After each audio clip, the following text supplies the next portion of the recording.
का भय तो उनको होगा जिनके कर्मों में दाग है। हम तो श्री राम के भक्त हैं, हमारे खून में भी आग है।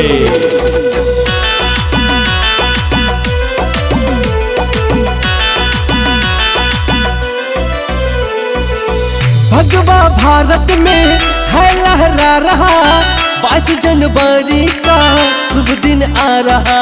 जय श्री राम, जय श्री राम। भगवा भारत में है लहरा रहा 22 जनवरी का शुभ दिन आ रहा। सभी के दिलों में बसे आज के नाम, बसे आज के नाम। जय श्री राम, जय श्री राम बोल रहा है हिंदुस्तान। जय श्री राम, जय श्री राम गूंज रहा है अयोध्या धाम। वही है राम, वही है रहमान, उनके दुआ के हम अभिलाषी हैं। मजहब जुदा जुदा है लेकिन हम सब भारतवासी हैं, हम सब भारतवासी हैं।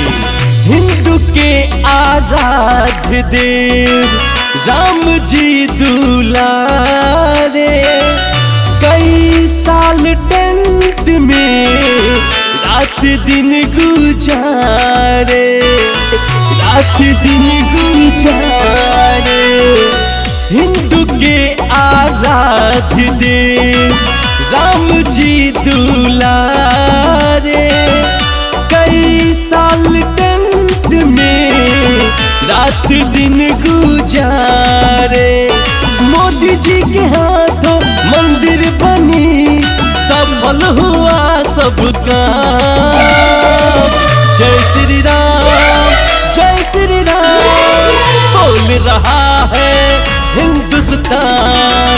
जय श्री राम, जय श्री राम सज गया है अयोध्या धाम। चप्पा चप्पा भर जाएगा श्री राम के दीवानों से, चप्पा चप्पा भर जाएगा श्री राम के दीवानों से। सारा देश गूंज उठेगा जय श्री राम के नारों से।